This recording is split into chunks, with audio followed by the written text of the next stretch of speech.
Esta es la salida. Yo hago como si no te viera. Claro.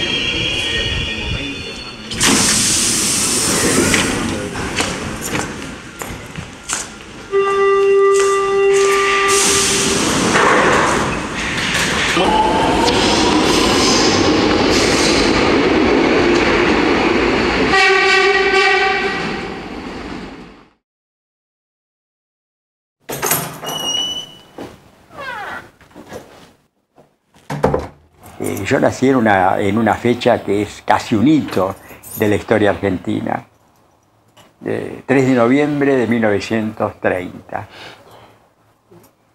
un mes y medio después del primer golpe militar de la Argentina y en plena crisis económica, la crisis mundial del 29. Siempre digo que los cuentos de hadas de otra época, a la vera de la cuna de un niño había siempre hadas que le daban algunos dones a este niño. A la vera de mi cuna hubo 2 hadas malignas: la dictadura militar y la crisis económica. Una de ellas me acompañó buena parte de mi vida.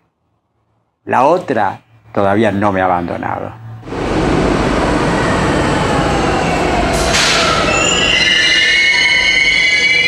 Nací en Constitución, un barrio muy peculiar de Buenos Aires, del sur, que hoy está completamente destruido. No lo vayan a buscar porque ya no lo van a encontrar. Ha cambiado por completo. Peculiar porque tenía la vida, en realidad, de todos los barrios de esa época, que tenían una vida propia, con su club, su café, su restaurante, su cine, hasta un teatro. Eso, por supuesto, ya no existe más en casi ningún barrio. Pero además tenía una peculiaridad muy especial que le daba algo, que lo hacía algo único, que era la estación. Acá está el balcón, de nuevo, que a mí me interesa, ¿ves? Ese balcón de la casa de mi abuela, se ve todas las rejas, cómo eran realmente las fachadas de la época, que es algo que no, donde se establecían incluso romances, porque las mujeres salían al balcón y pasaban los novios así. Esta es graciosa, mi padre con un tío y con otro pariente en un balneario. Y esta también es mi padre en un balneario. Y este es mi padre también en un balneario. Este es mi padre también. No sé si por ahí te interesa algo. Esta es mi madre en la escuela normal. Acá está mi madre. Esta yo haciendo de diariero. Haciendo de diariero. El destino está marcado por las condiciones históricas y políticas. Y bueno, en mi caso, ya vemos, ¿no? En la entrada en un periodo muy característico de la sociedad argentina. Y tengo fotos muy lindas para sacar. Mira, una foto de mi madre joven, de adolescente. Mira qué linda foto. Esta la puedes sacar con cosas y todo. Ponerla donde haya luz con el portarretrato, que es antiguo. Mira, esta es una foto hermosa de época. Y después otra de más joven, con la flor así, aparte la ropa del 20, con los brazos al aire. La tía Amelia, que era como el jefe de la familia.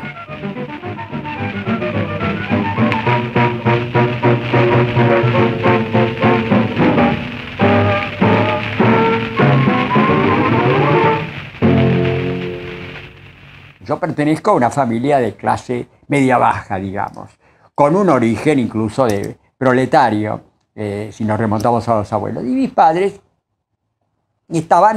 era una familia que se había planteado, bueno, un destino más o menos apacible. Mi madre acababa de conseguir un puesto de maestra, algo que para aquella época tenía un prestigio y como que la estabilizaba en la clase media. Y mi padre acababa también de conseguir un cargo en una fábrica al frente de un local, de una fábrica de mármoles que había abierto un local a la calle, y mi padre estaba encargado de ese local. Este es también mi padre, en distintas poses. características de la época. Como poses de época no están mal. La crisis y la dictadura dejaron a mis padres sí, prácticamente en la calle. Mi madre fue cesanteada porque el puesto se lo había dado Irigoyen y Uriburu la dejó cesante. Y el negocio de mi padre recién abierto fue cerrado porque bueno, en la crisis no, entró en quiebra. Así que quedaron, además como se vivía en la casa adjunta al negocio, al cerrar el negocio se quedaron también sin casa. Es decir que la situación realmente cuando estaba yo por nacer era dramática. Estaban a punto de convertirse mis padres en formar parte de una legión de los sin techo, que fue la primera generación de los sin techo que hubo en la Argentina, fue con la crisis del 30.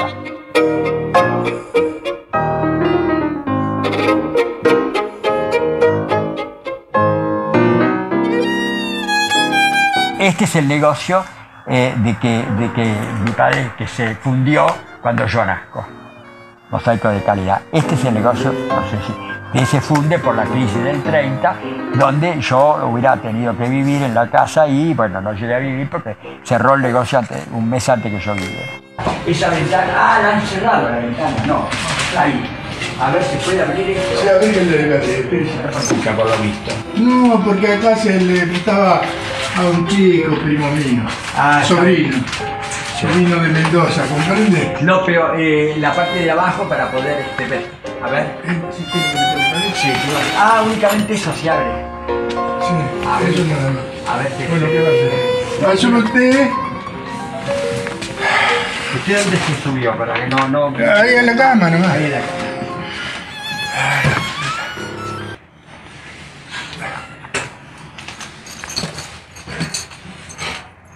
A mí también póngame, ¿eh? Sí, por supuesto. Yo creo que el hecho de vivir cerca de unas pocas cuadras de una estación, en una calle que justamente desembocaba en la estación, la calle Brasil, y que era transitada por multitudes durante todo el día, le dio una especial incidencia, yo creo que en mi personalidad. No es lo mismo haber nacido en un barrio tranquilo, con casitas con jardín, sin tráfico, con poca gente, con los chicos jugando en la calle. Eso es un tipo de entorno muy distinto que yo no he conocido y que evidentemente ha incidido en mi persona. Yo estoy acostumbrado a salir a la calle y ver multitudes. Yo tengo allá en Mar del Plata, Sí. mi sobrino que tiene una de las inmobiliarias grandes. Acá podés subirte y mostrar el pedacito de cielo que se ve. Puede ser una imagen interesante. Todo lo que puedo recordar está siempre marcado en una determinada casa, en una determinada calle. Ya habéis estado hablando de la Estación Constitución como algo fundamental. Y bueno, y las casas lo mismo. Hay 3 casas como fundacionales, diríamos, en mi infancia. Bueno, la casa donde nací, obviamente, que era una casa de departamentos de fines de la década del 20, una casa de clase, diríamos, de clase media-baja. 2 pisos sin ascensor, con un largo corredor de entrada.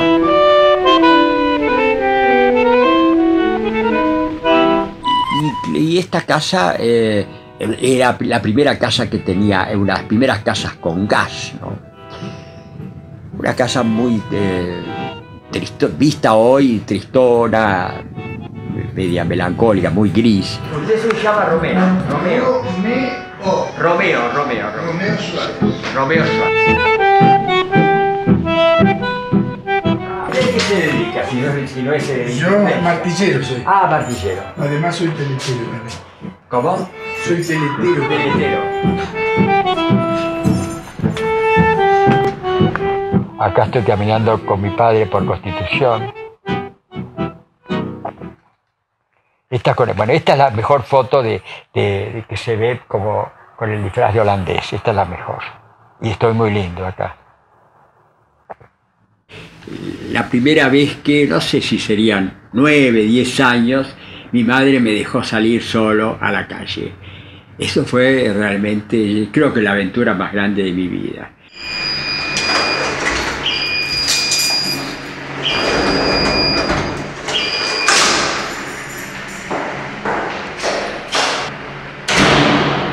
Y me encuentro con un laberinto infinito, lleno de aventuras que eran en realidad imaginarias, pero no pasaba nada.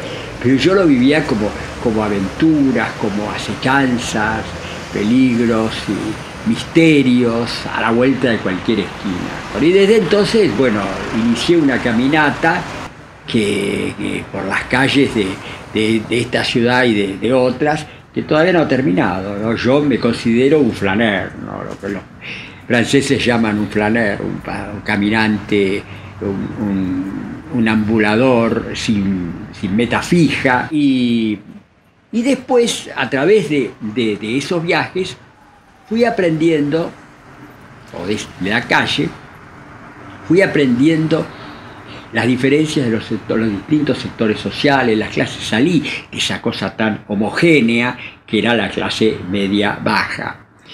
En realidad ya lo había empezado a aprender cuando fui a la escuela, ¿no? Donde, bueno, estaban los chicos, donde no me ubicaba bien, no podía ubicarme bien. En la escuela pública de esa época, donde se mezclaban todos. Por un lado estaban los chicos de clase baja, de clase popular, los chicos que se llamaban malos en ese momento, que bueno, que por ahí amenazaban con pegarme y me asustaban un poco. Y por el otro lado estaban los niños más ricos, los ricos, que eran pocos, ¿no? El hijo del médico del barrio, con los que trataba de acercarme un poco y que en realidad en cierto modo me desdeñaban. Así que era esa inestabilidad y esa incomodidad de estar en el medio. Era un barrio ferroviario, un barrio alrededor de una importante estación, la estación Constitución, que era la estación que llevaba al sur. En una época, tampoco nos imaginemos lo que es hoy una estación. La estación sigue existiendo, pero ya no es lo mismo. En esa época el ferrocarril era el principal medio de transporte. Entonces alrededor de la estación había todo un mundo. En el tren viajaban todas las clases sociales. Hoy no viaja más que la gente pobre. No había, los autos eran muy pocos y bueno, no había otros. El medio de transporte más importante era el tren. Eso era decisivo.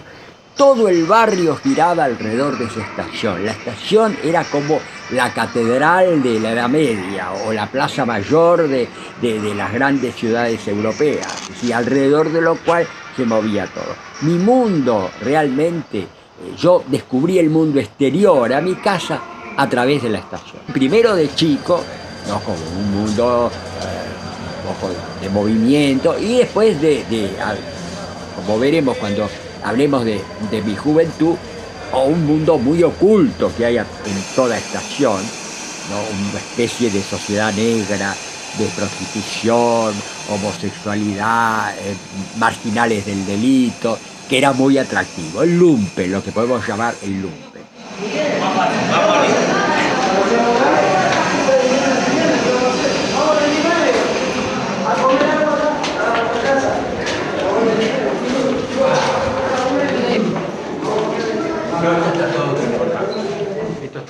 ¿Cuáles son los motivos de que este barrio tan populoso y tan atractivo se haya convertido en un verdadero tugurio peligroso, una zona marginal como es hoy?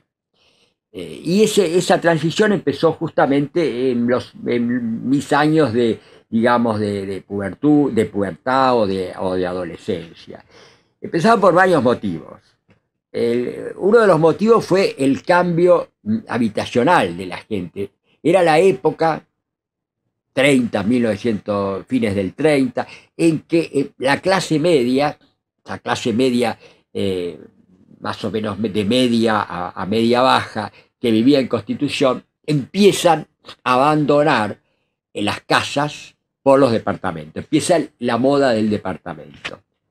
empiezan a abandonar la moda del departamento, y los departamentos en general están más hacia el norte, se edifica más hacia el norte, empieza a haber un éxodo de esas viejas familias que vivían en las casas y que se conocían. Esas casas enormes ya no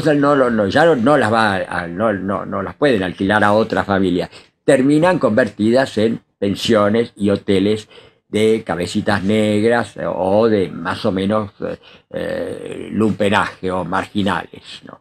Eso va provocando la decadencia del barrio. Por otro lado, bueno, la decadencia del ferrocarril. El ferrocarril deja de ser lo que es, y sobre todo a partir de la nacionalización de los ferrocarriles, que esto se deteriora por completo. Ya la gente más o menos de cierto nivel económico deja de viajar en ferrocarril, y la estación se viene abajo completamente. Se empieza a llenar, se convierte en un mercado persa, se empieza a llenar de pequeños locales, de vendedores ambulantes, y se convierte en lo que es hoy, ¿no? Ese sería otro motivo. Después viene el ensanche de algunas calles, el ensanche de la 9 de Julio, tiran abajo las dos calles comerciales principales. Lima y Bernardo de Irigoyen le tiran abajo una vereda, y finalmente el golpe de gracia se lo da la autopista de Cacciatore. Ahí se termina Constitución de pronto, ¿no? Es un tajo total que le divide el barrio en dos. Y bueno, y finalmente la causa también es la crisis económica que deterioró todo ese mundo próspero que había. Había calles comerciales especializadas, temáticas, diríamos hoy, a las cuales venían gente de todas partes, incluso del barrio norte. Por ejemplo, la famosa calle Lima. La calle Lima era la calle de las sederías muy buenas, una al lado de la otra, ¿no? Y bueno, y de todo el mundo venía a comprar, las mujeres venían a comprar las sedas a la sedería de Lima, ¿no? Salomón Salmón, que eran judíos sefardíes en general, y árabes, ¿no? En épocas en que los árabes y los judíos convivían pacíficamente, ¿no? Y acá ni siquiera ni siquiera se sabía que eran judíos. Acá se les decía los turcos, las tiendas de los turcos. Salomón Salmón, por ejemplo, era la más famosa. Y después había algunas despensas que traían productos importados, donde venían también la Estrella Española, negocios realmente muy importantes. Algunos cafés, la famosa cervecería alemana, la Guillermina, de comienzo de siglo. Ahí iban a tomar siempre, era un lugar donde la gente que iba a Mar del Plata, bueno, mientras esperaba el tren, tomaba unas copas en la Guillermina.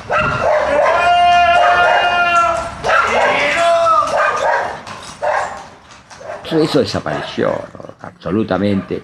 Es decir, que era un lugar donde, como debe ser una ciudad, híbrido, heterogéneo y mezclado, donde se mezclaba la clase alta, la clase media, las clases populares y el lumpenaje. Y eso era el atractivo de ese barrio, esa mezcla. Hoy no hay ninguna mezcla, es simplemente clase muy baja y lumpenaje, y nada más. El pasito en la vereda, mira esta ventana es de la ventana y el pasto en la vereda. También significaron estos paseos iniciales como infantiles y adolescentes, como una iniciación a los viajes, ¿no? Porque yo me acostumbré a viajar buscando no tanto las grandes obras de arte, las iglesias, los museos, los palacios, que no los encontraba obviamente en mi ciudad, donde no había nada, sino buscar el encanto de ciertas zonas perdidas, olvidadas, dejadas de mano por el progreso. Eso fue una forma que después descubrí que era una manera muy moderna de viajar. Moderna, me refiero en los primeros décadas del siglo XX, que tenían Sartre, Simone de Beauvoir, André Gide, Paul Morand, ¿no? De rehuir los lugares llamados turísticos, las atracciones turísticas, ir a lugares, a callecitas por donde no iba nadie. Eso yo lo aprendí realmente en Buenos Aires, lo aprendí en los recorridos por Buenos Aires.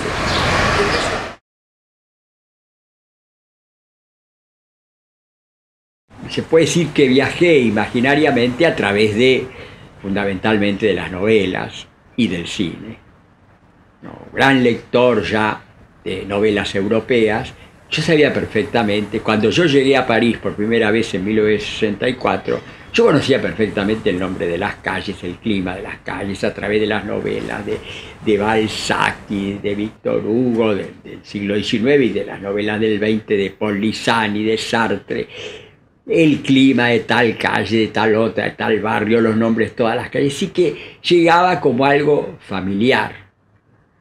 Eso incluso por ahí me podía causar hasta como cierta decepción, ¿no? Por decir, bueno, y era esto, porque claro, la literatura siempre idealiza, embellece un poco más.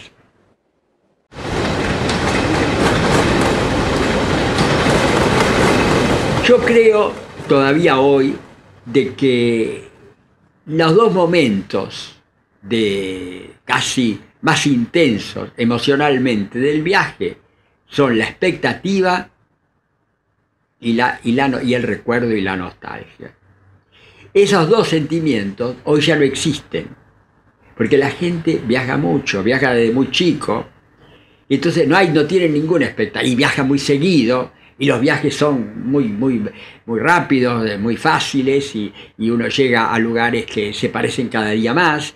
Entonces la expectativa desapareció. Los viajeros de las últimas décadas no creo que tengan demasiado ensueño con respecto a los lugares que van a ir, como los tenía uno, que leía los libros y los imaginaba. Eso no existe ya hoy. Yo pertenezco a la primera generación de chicos educados por los medios de comunicación. Sí, 1930, fecha de mi nacimiento, empieza la radio, empieza el cine sonoro y también, en cierto modo, la difusión de las revistas ilustradas, porque antes no había demasiadas revistas ilustradas. Así que yo me eduqué con el cine, la radio, las revistas de cine y las historietas también.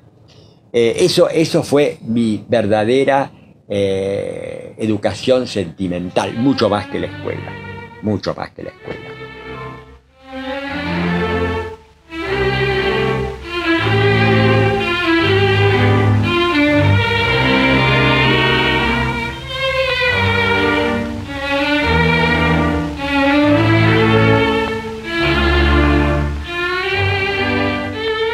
Infancia pasa entre Justo y Ortiz, época de Justo. Con la transformación, Buenos Aires experimenta en esos años, y el 36 es un año clave por el hecho de que se cumple un centenario de la fundación de Buenos Aires, entonces se empieza a tirar la casa por la ventana. Un intendente muy renovador, muy inquieto, que era de Bedia, realiza grandes transformaciones. Por ejemplo, las diagonales, el ensanche de la calle Corrientes, el obelisco que se convierte en algo simbólico, toda esa plazoleta del obelisco, la 9 de julio, cambia completamente el centro. El centro era un centro muy todavía de la gran aldea.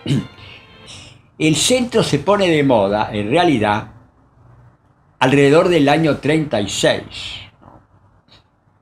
De pronto, bueno, los grandes cines, se abren los grandes cines, el Ópera, el Gran Rex.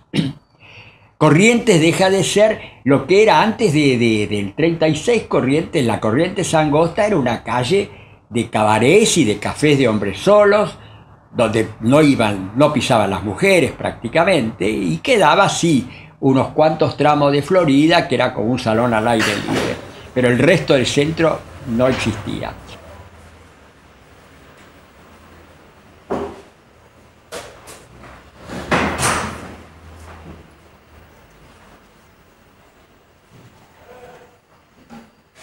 A raíz de todas estas grandes reformas Buenos Aires se convierte en una ciudad moderna.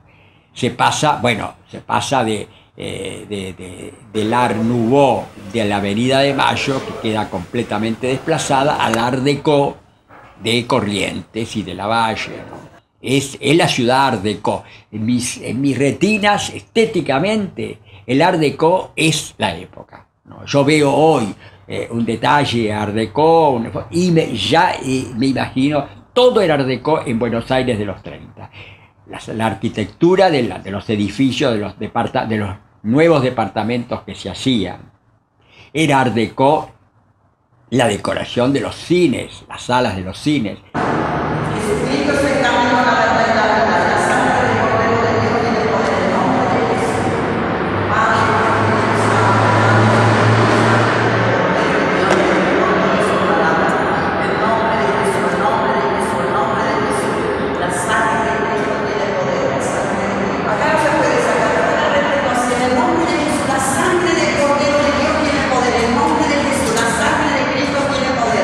Realmente en el 37 empecé a ir al cine, pero además es curioso porque ese año fue el año del boom, del gran boom del cine argentino. Empieza a ser así que yo empiezo a ver cine con el boom del cine argentino. Las ruinas del siglo XX. Había dos cines en el barrio. La calle Bernardo de Irigoyen, que hoy está destruida. Uno era el Solís, que era un cine muy paquete, había sido un viejo teatro en la década del 20, con palcos dorados y grandes arañas y demás, donde iba la gente más, la clase alta, digamos, del barrio. Y ahí daban exclusivamente cine norteamericano. Y después estaba el otro, a la otra cuadra, que era el cine popular, el Select Buen Orden, que era un galpón más modesto, con techo corredizo, que en el verano se abría, se veían las estrellas. Ahí daban exclusivamente cine argentino. Ya vemos que había una división muy tajante en el público cinematográfico de los años 30.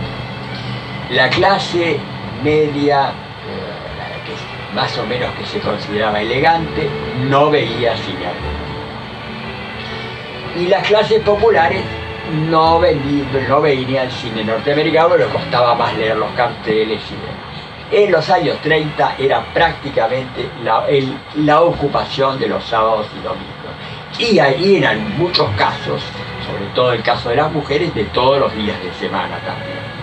Era algo era un ritual, era una ceremonia muy distinta a la que es hoy, donde uno va. Hoy la sala de cine es como un restaurante de fast food, ¿no? Uno va, bueno, come y se manda a jugar. En aquella época uno iba a pasar la tarde al cine. Se entraba a las 2 de la tarde y se salía a las 8 de la noche. O se entraba a las 8 de la noche y se salía a la 1 de la mañana, de la madrugada. Es decir, que era un lugar donde estar. Y aparte, los cines tenían un clima determinado. Primero era una multiplicidad de cines, de salas inconcebibles, de acuerdo a lo que hay hoy. Estaban las salas del centro, la calle Lavalle, obviamente, que era una del lado del otro, las grandes aglomeraciones que se provocaban cuando se salía del cine. Y estaban los cines de barrio. En mi barrio había por lo menos 10 salas. Yo me acuerdo que lo primero que hacía al leer el diario era leer la sección de cine. Me pasaba media hora leyendo para ver qué película rara, antigua, que yo no había visto, podía ver ese día. Después trataban de crear un clima especial las películas. Hoy todas las salas son más o menos iguales, ¿no? Son más cómodas las salas actuales, pero son impersonales. En aquella época cada una tenía un estilo propio, y trataban de crear un mundo distinto al de la calle, ¿no? Así que era como una doble vuelta de tuerca de evasión de la realidad. Uno se evadía de la realidad cotidiana de la monotonía de la calle y de la casa a través de la película y también a través desde que se entraba en la sala cinematográfica, que creaba un clima especial. Palacios de ensueño le llamaban.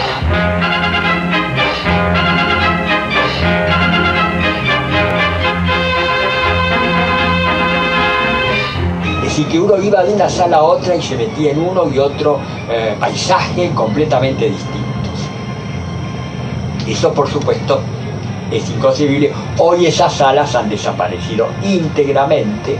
En otras sociedades, un poco con más sentido del patrimonio histórico, se han mantenido algunas, casi como museos. Acá no, prácticamente no ha quedado ninguna. Hoy son garajes o templos evangélicos o tiendas de antigüedades y demás. Todavía se pueden ver algunos elementos que han quedado dentro de estas nuevas funciones para las que son usadas. Había una verdadera arquitectura de cine. Estaba el cine de estilo hindú, que se llamaba el cine hindú, con una decoración hindú, hasta con cabezas de elefantes. Estaba el cine Renacimiento, que obviamente respondía más o menos a un estilo de Renacimiento español. Estaban los cines Art Deco, había 4 cines Art Deco, el Broadway, el Capitol, por unos grandes arquitectos que se llamaba el Palais Royal, que quedaba acá en Santa Fe y Pueyrredón. Era la moda del Art Deco. Pero a raíz de todas estas grandes reformas, Buenos Aires se convierte en una ciudad moderna. Se pasa del Art Nouveau de la Avenida de Mayo, que queda completamente desplazada, al Art Deco de Corrientes y de Lavalle, ¿no? Es la ciudad Art Deco. En mis retinas, estéticamente, el Art Deco es la época. La decoración de los cines, las salas de los cines, era el Art Deco. Era Art Deco los muebles, ¿no? Los muebles de las casas más o menos elegantes. Era Art Deco los diseños de los titulares de las revistas, de los libros, ¿no? Los dibujos de las tapas del hogar eran Art Deco.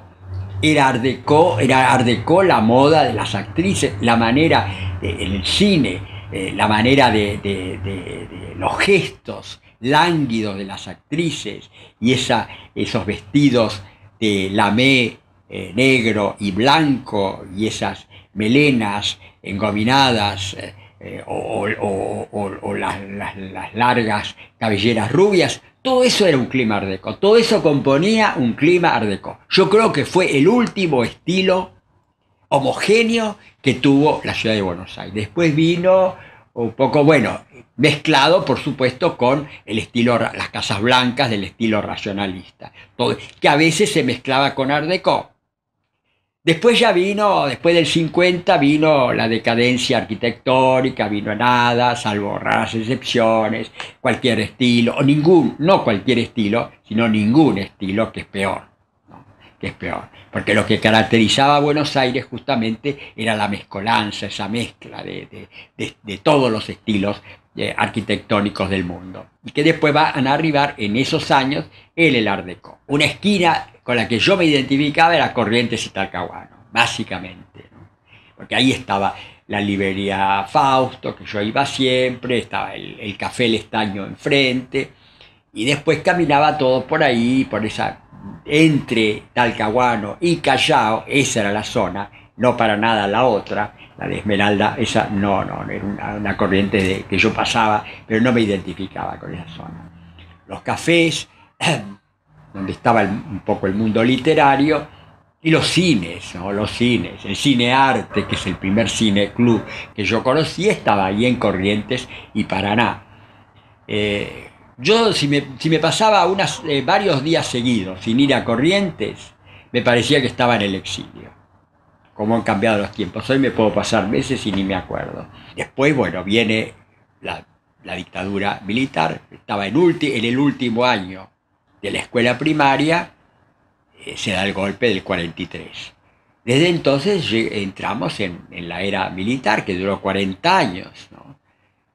Una era que yo recuerdo con profundo desagrado, ¿no? Una era de autoritarismo, de dominio del ejército y la iglesia, ¿no? De pacatería, de moralismo, de pacato y de la peor especie.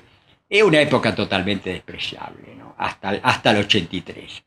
El peronismo es una cosa aparte, después hablaremos, porque lo salvaba el peronismo cierto pintoresquismo, ¿no? El pintoresquismo de Evita y de todo ese movimiento de masas que lo hacía como un poco más atractivo, aunque no mejor.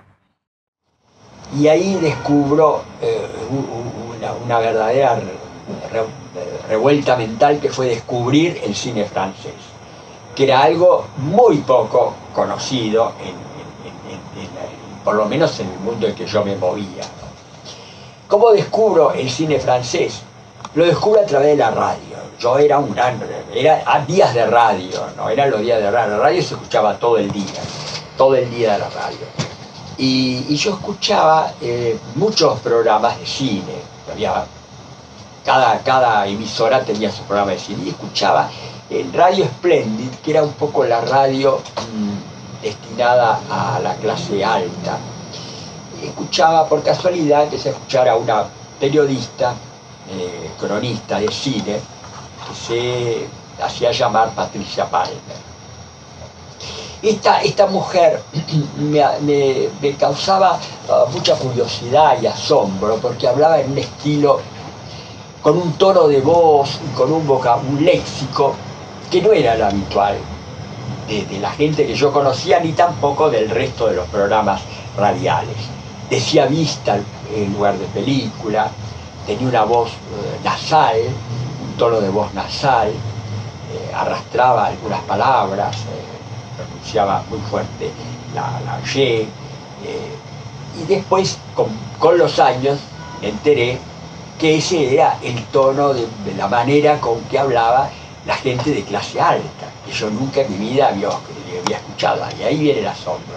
Esta Patricia Palmer era en realidad Pipita Cano Raveró, una niña bien dedicada a la bohemia cinematográfica y radial, entre otras de sus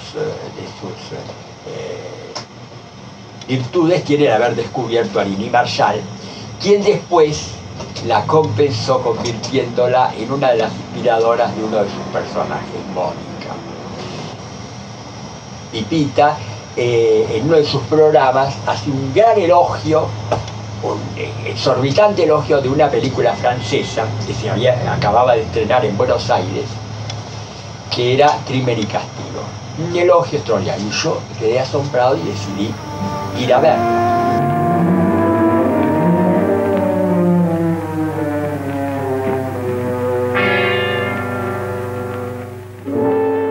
Yo tenía pantalones cortos en esa época, todavía estaba en sexto grado de la escuela primaria. Y voy al primer cineclub que hubo en la Argentina con local a la calle, que era el Cine Arte. Después ahí funcionó el Cine Loret y hoy está la Librería Losada. Y ahí están los dos frescos en las paredes de los años 40, uno de Castañino y otro de López Claro, que son del primitivo Cine Arte. Lo único que quedó del primitivo cine, había 4 frescos, 2 los borraron y dejaron esos 2. Bueno, ese Cine Arte, yo llego con pantalones cortos al Cine Arte, cine de gente adulta, completa, no había chicos, ni siquiera jóvenes, la gente grande, más o menos intelectuales, porque ir a ver cine francés en esa época y Crimen y Castigo no cualquiera iba. Que me miraban, y muy poca gente, iba muy poca gente, y me miraban con asombro, pronto un chico que va a ver eso. Bueno, ese día fue un día fundamental, a mí me cambió completamente ver ese cine que era completamente distinto en su manera de interpretar, en sus imágenes en claroscuro, en su escenografía, los rostros, todo era completamente distinto. Me quedé fascinado. Además, ese día daban también carré de baile y las dos trabajaba Pierre Blanchard, cuyo rostro atormentado me fascinó y se convertiría desde entonces en uno de mis actores fetiches.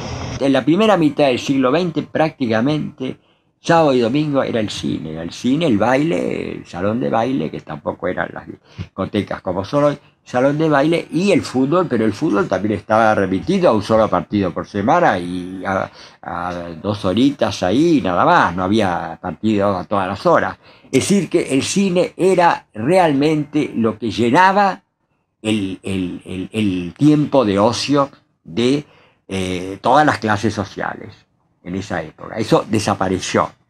Por eso que cuando alguien habla, alguien de mi edad habla sobre su experiencia del cine, es distinta a la experiencia que puede tener hoy un chico, para quien seguramente lo más importante es la televisión. Descubrí que coincidíamos con Fellini. Fellini decía que el cine se acercaba más a la pintura que a la literatura.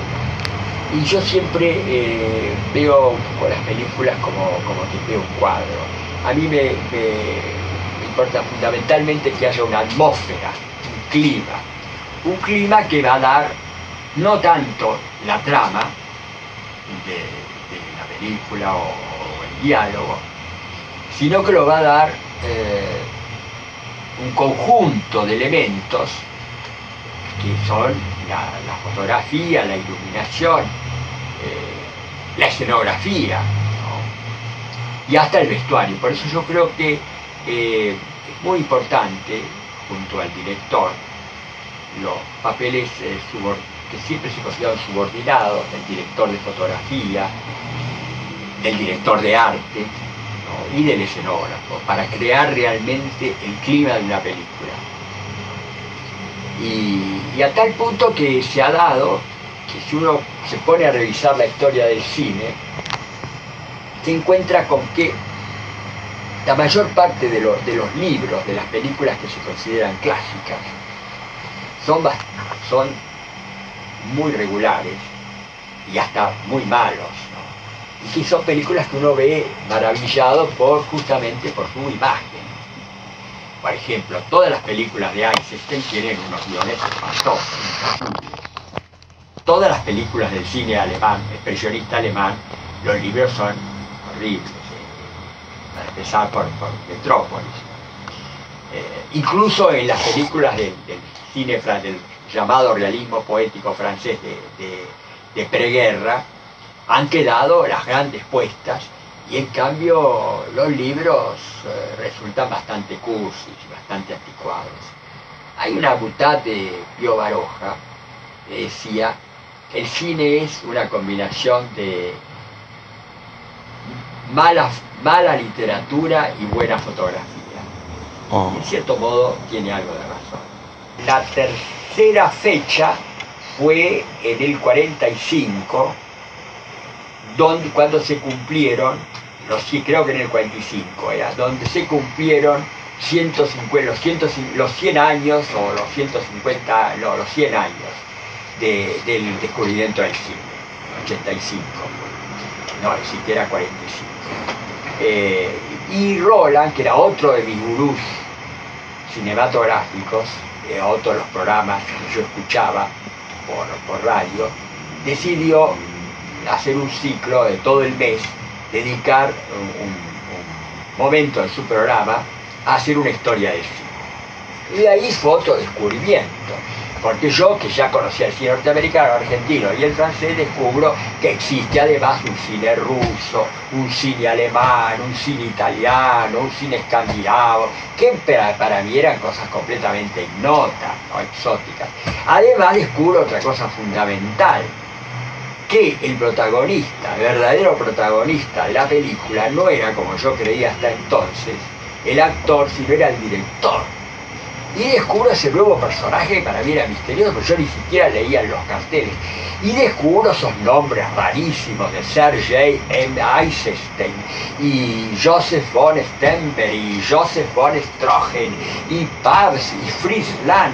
Y hasta los nombres me parecía una cosa tan exótica que llegué a una fascinación de los directores de cine. Y ahí se dio también una vocación frustrada, una de mis vocaciones frustradas, que fue alguna vez ser director de cine.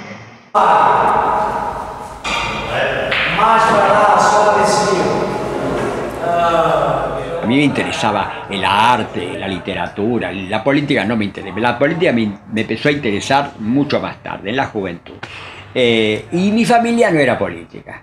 Creo ya haberlo dicho, que salvo unos tíos que militaron en el radicalismo, sobre todo en el irigoyenismo, hasta que el Irigoyen cayó, después se alejaron un poco, pero mis padres no eran políticos, así que para mí la política era una cosa muy lejana. Era los últimos años del conservadorismo.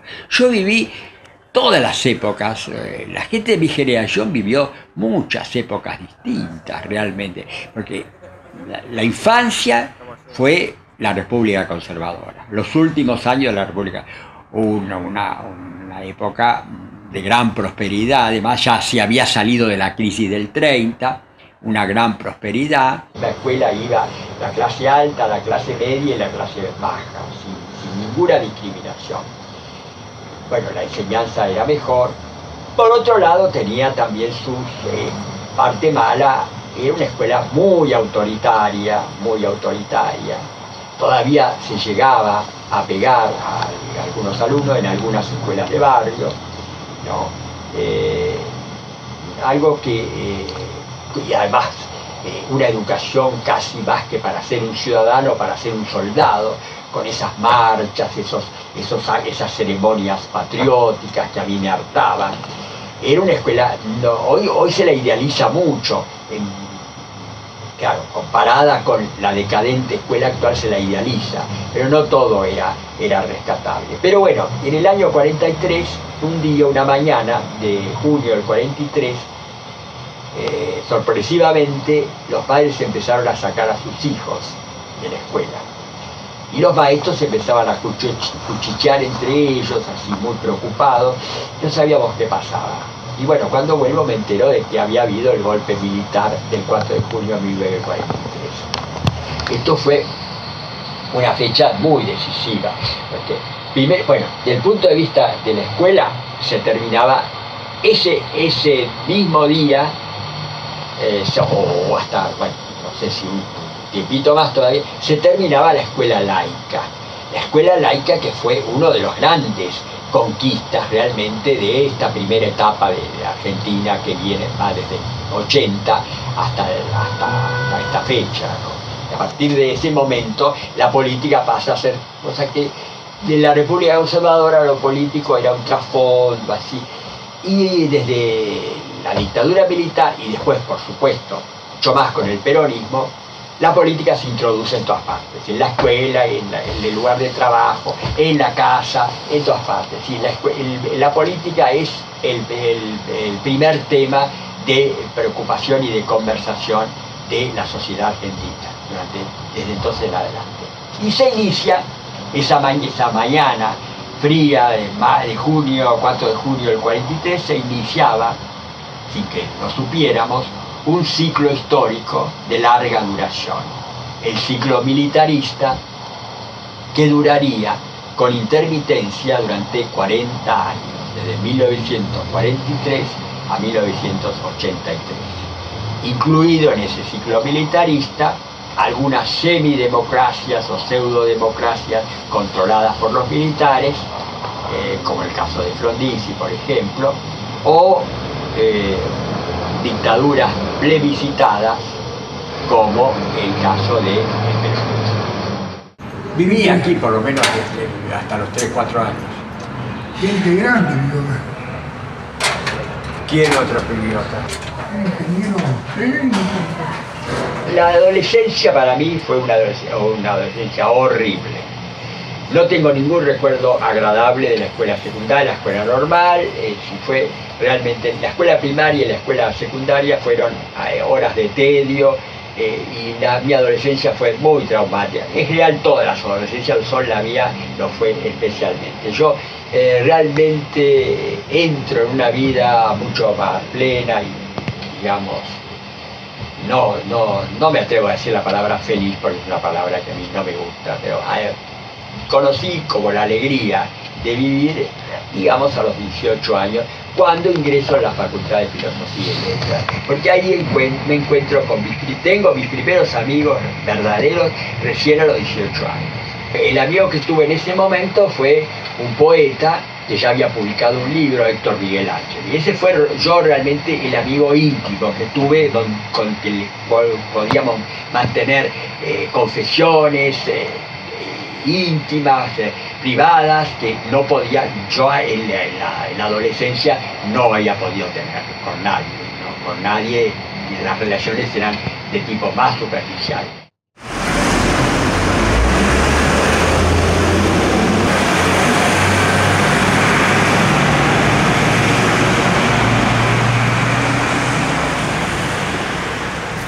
Y después otro barrio, otra zona, que también fue muy decisiva en mi vida y que hoy ya no existe, que fue la bohemia de la calle Viamonte. Se había armado por una serie de circunstancias muy casuales en la calle Viamonte, entre el Bajo y más o menos Maipú, una especie de pequeño lugar bohemio, algo así como un Montparnasse o un Saint-Germain-des-Prés o un Village, en modestas proporciones. Se había dado porque estaba ahí la Facultad de Filosofía y Letras, donde ahora está el rectorado, funcionaba la facultad. Entonces había todo un mundo estudiantil. En la esquina de la Facultad de Filosofía y Letras estaba la redacción de la revista Sur. En esa época la revista Sur era importantísima, una vieja casa italiana del siglo XIX que era la casa natal de Vittorio Campo. Alrededor de esos dos lugares se empezaron a instalar librerías, las librerías muy importantes, Verbum, que era la librería de libros argentinos, Letras, que era la librería un poco más sofisticada de libros de poesía y de ficción, y Galatea, que era la librería francesa, ¿no? Recibía todos los libros franceses al día. Y después empezaron a aparecer también los teatros independientes alrededor, el teatro del Instituto de Arte Moderno, que era algo así como un precursor del Instituto de Itela, donde se hacían exposiciones de pintura y además teatro, el Teatro de los Independientes y todas las galerías de pintura que quedaban en Florida, muy cerca de esa zona. Estaban todas, Van Riel, todas quedaban por ahí. Así que era realmente el mundo de la bohemia. Los cafés, el Café Florida, que era una módica copia del Saint-Germain de Fleur de París, o el Jockey Club de la esquina de Viamonte y Florida, por ejemplo, que era algo así como Dumagots. Todo eso, a uno ahí no se aburría nunca, uno iba y se encontraba siempre con gente, era realmente muy divertido. No era nocturno, era un lugar que empezaba a moverse a las 10 de la mañana y terminaba a la noche, a las 9 de la noche, se quedaba medio desierto. A esa hora los noctámbulos iban a comer a algunos restaurantes del Bajo, ¿no?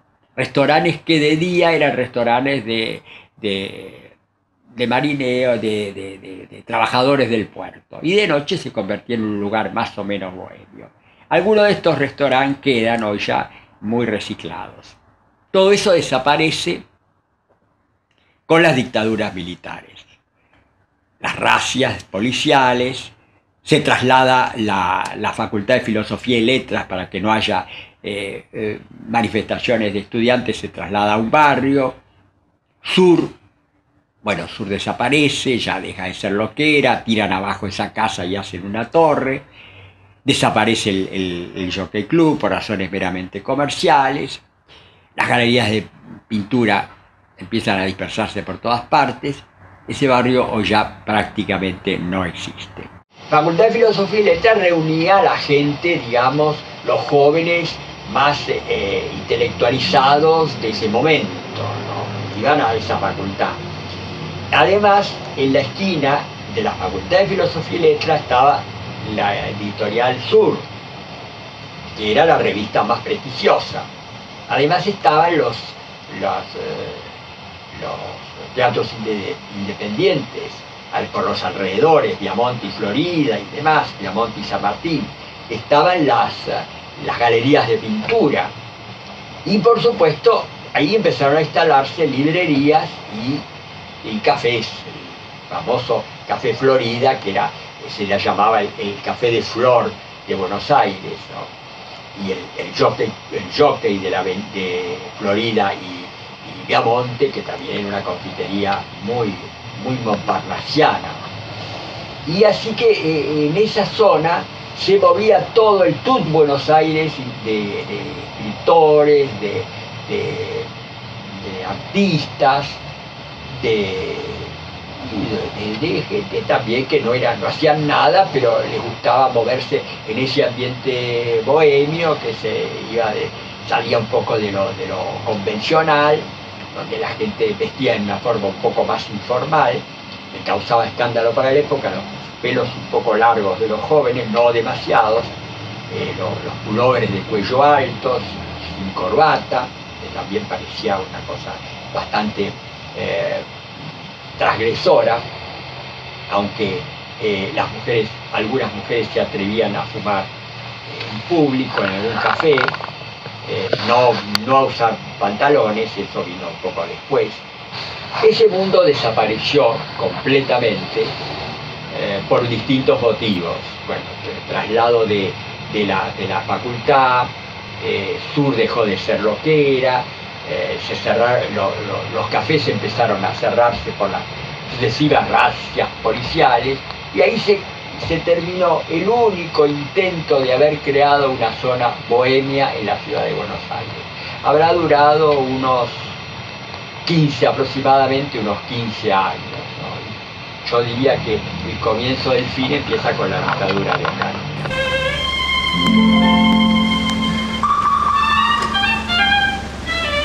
Bueno, yo escribía desde muy chico, pero borradores y nada se terminaba. Realmente empecé a escribir cuando me encontré conocí realmente mi primer amigo, mi amigo de juventud, que era un poeta, Héctor Miguel Angeli, que ya había publicado un libro a los 18 años.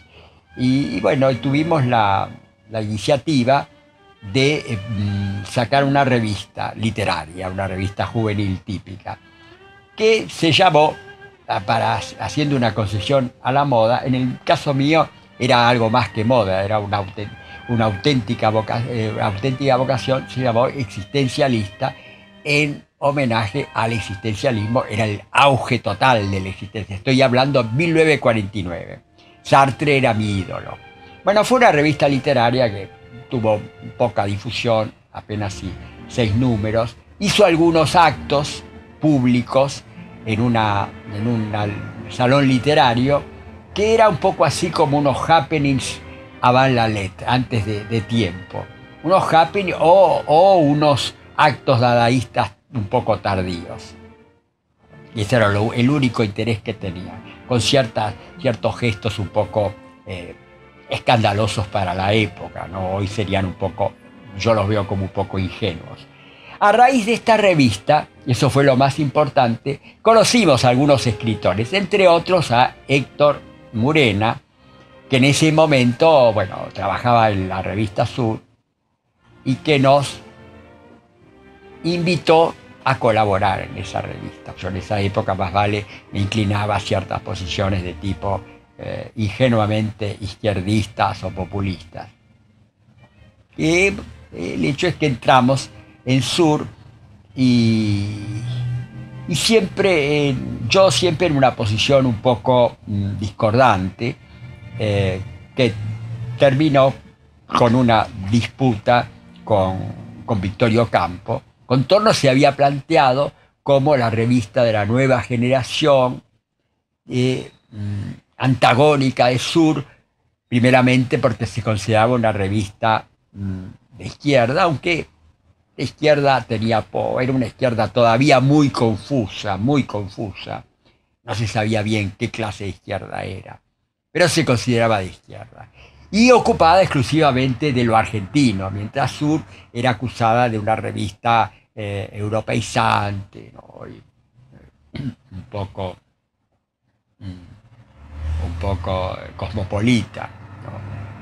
Bueno, yo colaboraba en las dos revistas al mismo tiempo, y en disidencia con ambas, y terminé peleado con Victorio Campo por un lado y con los Viñas en Contorno por otro, por razones muy complicadas de explicar, de tipo ideológico y político, fundamentalmente. La revista Contorno, eran muy pocos los integrantes, 5 o 6, y muy pocos los números que salieron, también no llegaron a salir. Es una revista que tuvo un destino póstumo mucho más importante que el que tuvo en realidad, porque se han escrito muchas más páginas sobre Contorno que lo que realmente era Contorno, ¿no? La historia de Contorno es mucho más larga que Contorno.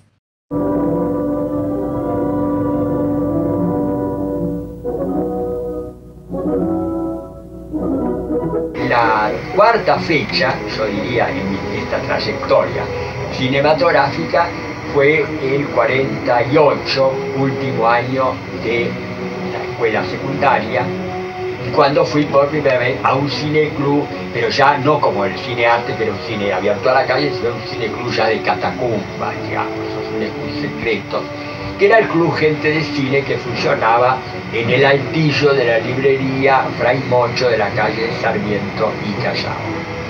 Y vi mi primer clásico mudo, Metrópolis de Frisland, que por supuesto me fascinó.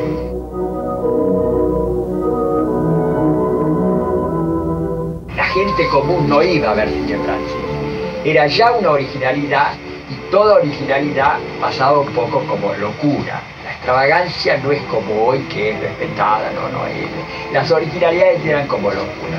Y aparte, el cine francés tenía, por ese realismo que tenía el cine francés, que hoy en realidad sería un realismo bastante poco real,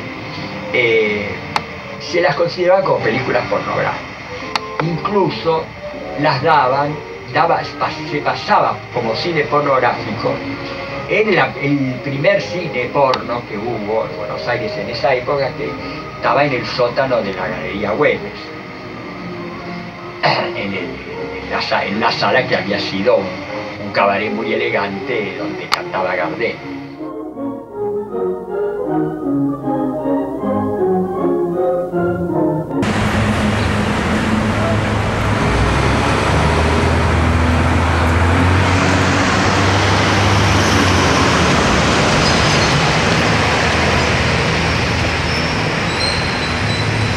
La izquierda peronista de los 70 era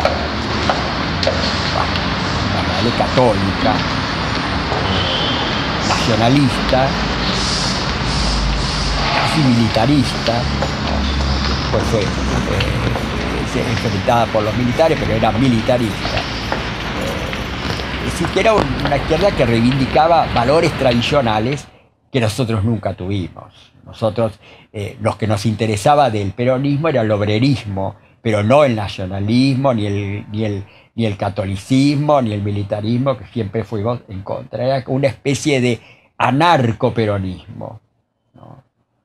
Un peronismo imaginario, un peronismo casi fantástico, porque además nunca tuvimos relación con los peronistas propiamente dichos, que seguramente nos hubieran sacado corriendo, ¿no? Salvo con algunos trotskistas como Ramos, en fin, como eran personajes a su vez marginales, bueno, un poco se divertirían con nosotros. Así que, y yo te diría que sacamos ese peronismo, lo sacamos imaginario y fantástico y de izquierda, y lo sacamos de posiciones aplicando a otra historia muy distinta del existencialismo, sobre todo de Merleau-Ponty y de un libro de Merleau-Ponty que se llama Humanismo y Terror. Eso revela hasta qué punto uno puede sacar ideas completamente. El pobre Merleau-Ponty debe haber muerto sin saber lo que era el peronismo, ¿no? Y bueno, de ideas de Merleau-Ponty que él aplicaba al estalinismo en ese momento, nosotros dedujimos que debíamos apoyar, a pesar de todos sus errores que le reconocíamos. Nunca fuimos devotos ni acríticos de ninguna manera, que había que estar donde estaba la clase obrera, ¿no? Y tratar de empujar a la clase obrera hacia posiciones de izquierda. Ver las masas obreras en la calle, llamándose compañero, era una experiencia nueva, novedosa y conmovedora.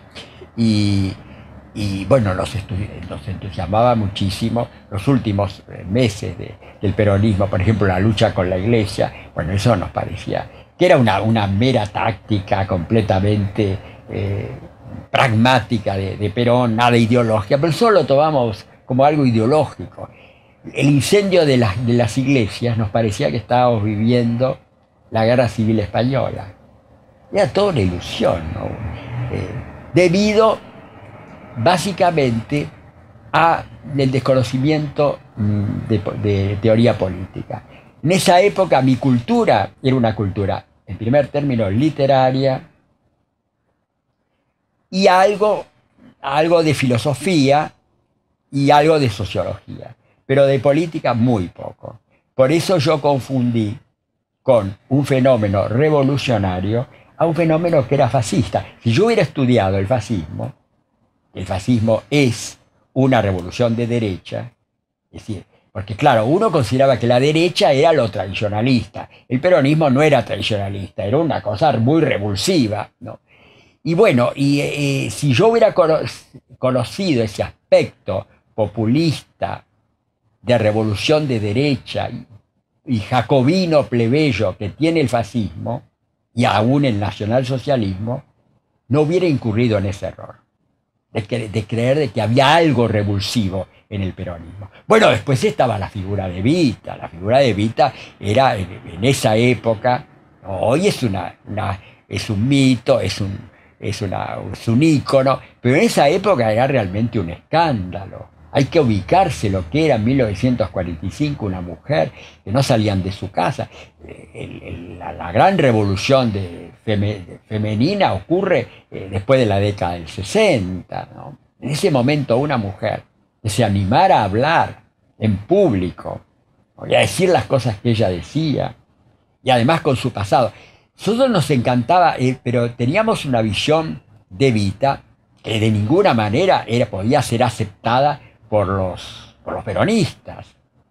Nos encantaba que Evita hubiera sido una prostituta, y una prostituta que se vengaba de la sociedad burguesa. Eran figuras literarias, completamente literarias. Ahí se revela bien que nuestra formación era una formación estética y no política. Nosotros veíamos a Evita como una figura legendaria, que es lo que en realidad fue, porque finalmente Evita se ha hecho famosa en el mundo como un personaje de novela, de opereta, de comedia musical o de biografía de personajes raros, más que como un personaje político. El personaje político era Perón, que no se ha hecho que no ha quedado como una figura tan legendaria como la de Evita.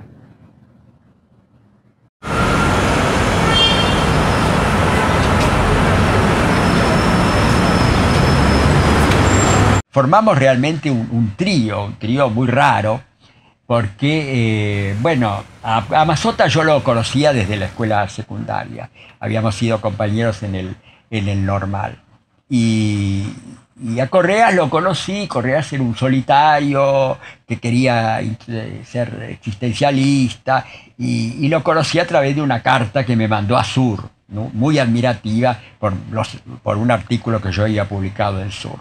Éramos prácticamente el único grupúsculo existencialista que existía en ese momento, porque Contorno sí les interesaba el Sartre de qué es la literatura, el Sartre del escritor comprometido, pero no les interesaba excesivamente la parte filosófica de Sartre. Bassota y Correas y yo sí realmente éramos existencialistas.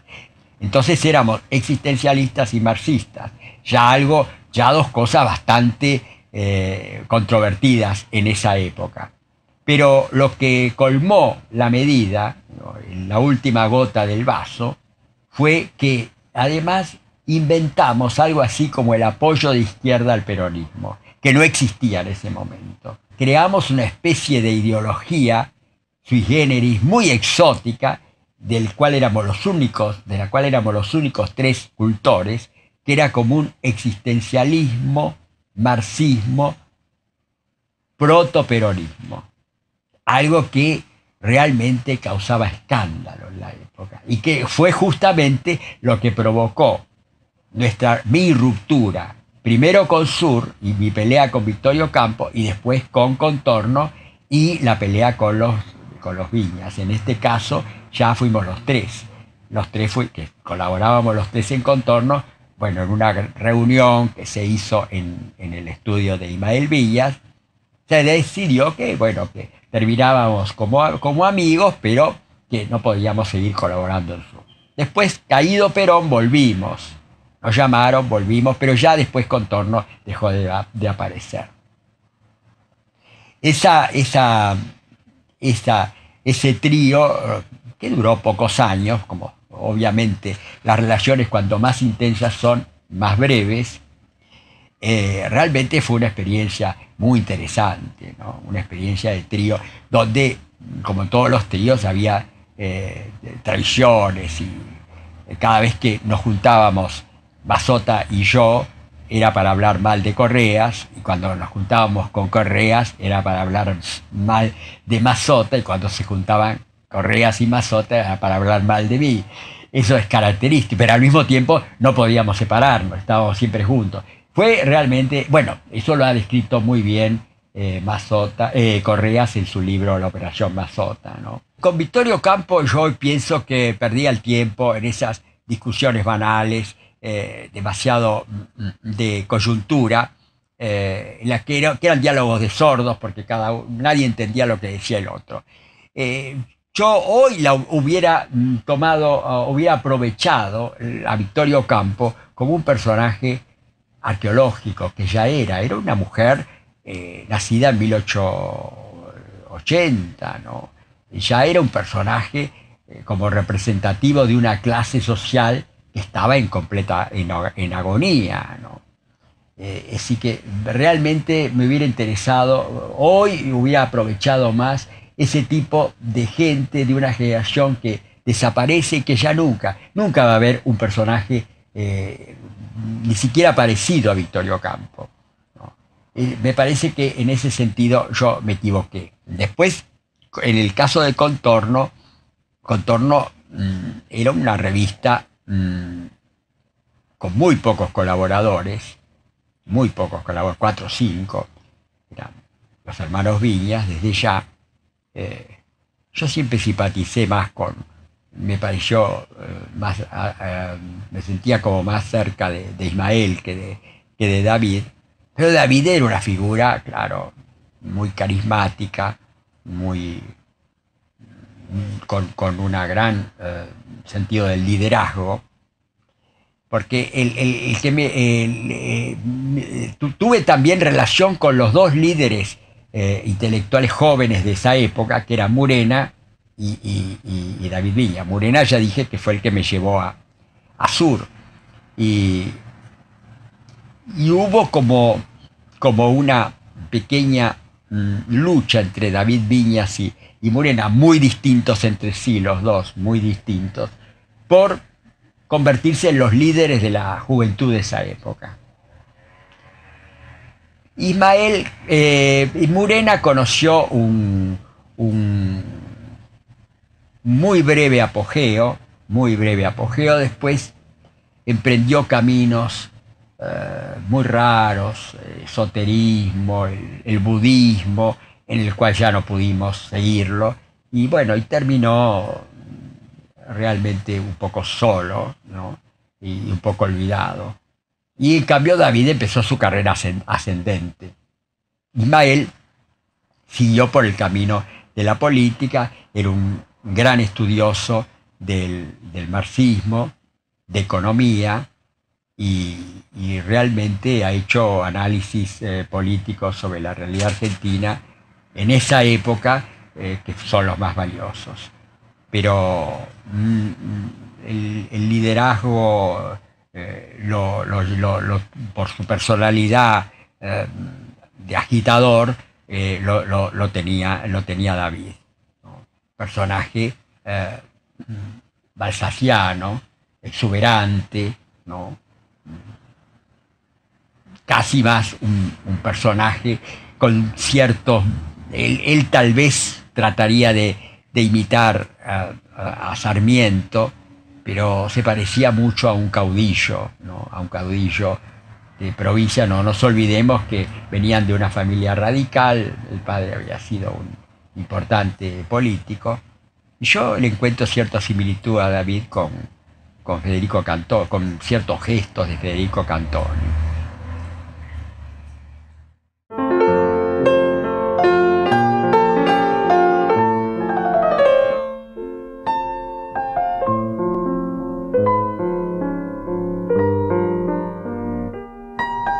Yo creo que existe el destino, pero el destino no está marcado por los astros, sino que está marcado por las situaciones económicas y políticas, y en mi caso ha sido fundamental. A mí me determinó completamente. Claro, yo creo que un poco toda vida humana hay tres fuerzas que interactúan para lo que uno termina siendo. Una es eso que podemos llamar el destino, es algo que no podemos elegir, en lugar de las... Yo no elegí nacer en Buenos Aires, en este país, con todos sus problemas. Por supuesto, la época, si uno nace 10 años antes o 10 años después, la vida es otra cosa. Y bueno, y la clase social a la que uno pertenece, los padres que uno le tocan, y bueno, y hasta el cuerpo, ¿no? Hasta el cuerpo que uno tiene. Eso es algo fatal. Uno no lo elige. Y después está la libertad. Es decir, ¿qué es lo que uno hace con eso que le ha sido dado? ¿No? Pues yo puedo optar distintas opciones, ¿no? Puedo transformar en cierto modo esa situación de origen, o resignarme o hundirme por ella. Y después hay un tercer elemento que es el más curioso, el totalmente insólito, inesperado, que es el azar. El azar juega un papel fundamental en toda vida, ¿no? Es decir, que la interacción entre esos tres elementos, entre esas tres fuerzas, es lo que finalmente da una biografía, una vida humana.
Sí, las viejas fuentes de Buenos Aires, que le van quedando pocas, en una ciudad tan pacata como era la Buenos Aires cuando se hizo esta fuente, haber permitido un desnudo de un adolescente mostrando el culo.